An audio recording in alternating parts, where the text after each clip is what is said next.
Hey guys, TheStanly27 here, bringing you some Battlefield 3 news. So over the last few days, DICE and EA have released the first details about the fourth and upcoming expansion pack for Battlefield 3. That is, Battlefield 3 Aftermath. Obviously this was announced at E3 earlier, but the first details have only been announced over the last week to a couple of days. So this new expansion, Aftermath, will be set amongst the shattered districts, streets and surrounding villages of a post-earthquake Tehran. Battlefield 3 Aftermath depicts a continuing struggle for supremacy and survival amongst the devastation. With operational capacity severely compromised, the opposing forces must adapt and engage in vertical and horizontal urban combat amongst the dust and rubble, with cracks and fissures in the terrain providing unexpected cover and paths to objectives. Additional support comes in the form of heavily modified troop transport and civilian vehicles, specially adapted to deliver deadly force to the enemy. So with all that aside, let's look at the features that Aftermath will actually bring us. It will bring us 4 new maps, new weapons, new vehicles in the form of the modified troop transport and civilian vehicles. It will bring us a new game mode, new assignments, achievements and new dog tags.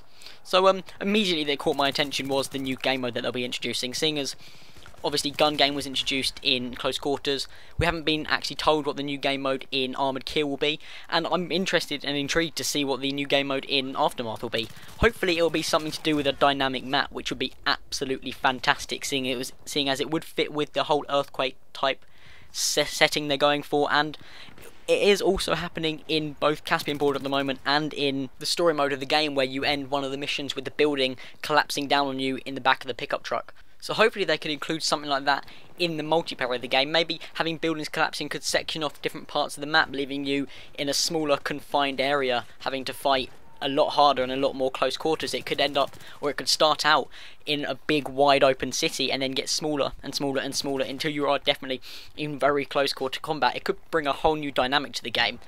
So maybe that's something they could look into, maybe that's something they are doing, but obviously we haven't actually got anything confirmed yet, so these are just my initial thoughts and my initial things that I actually want to happen or think would be awesome if they did.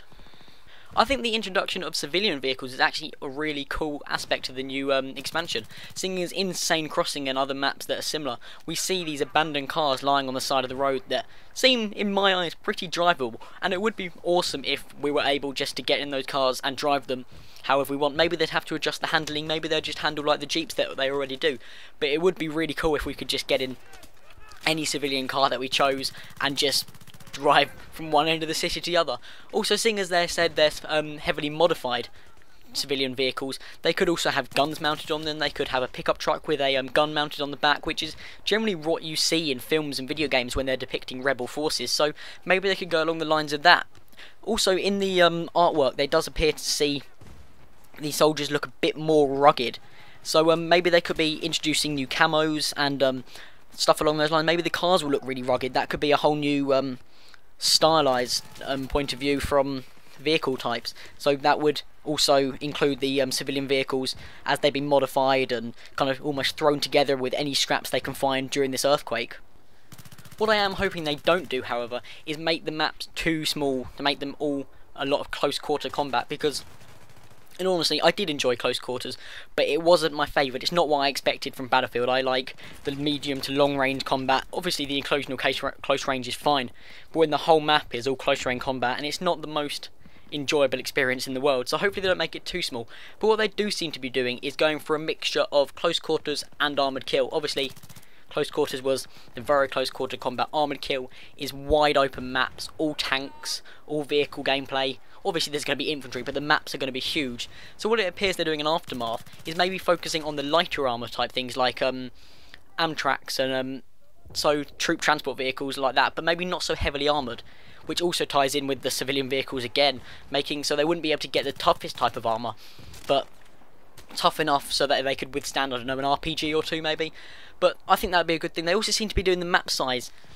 I would suggest that there'll be a medium-sized map, so somewhere in between armoured kill and close quarters, which I think is a good choice. I mean, it's what a lot of people will want. It means the engagement won't be totally close quarters, there won't be hideously long ranges, but I think it'll be a good balance, which means I'm probably thinking about the size of maybe Sane Crossing, maybe a little bit bigger, maybe a little bit smaller. Maybe they'll stay around the size of some of the smaller vanilla maps. Hopefully they're going to go along the lines of something similar to that, which would be really good, and that maybe look forward to the game even more.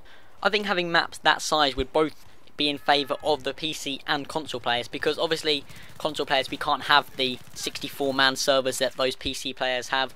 We can't, our maximum is 24-man, so keeping the maps at a smaller size may be in favour of the console players, but then wouldn't also degrade the PC players, because they could still be big enough to have 64-man players, which it should suit both console and PC rather well. But hopefully the maps will be well designed and will be able to do that. So those are the only details that have been released about the 4th expansion pack so far. So I'm going to leave the video here. But what I do want to know is, what do you think Aftermath is going to be like, and what would you like to see in it? So if I could ask you to leave those in the comment section below, and I hope you enjoyed, guys. This has been TheStanly27. See you next time.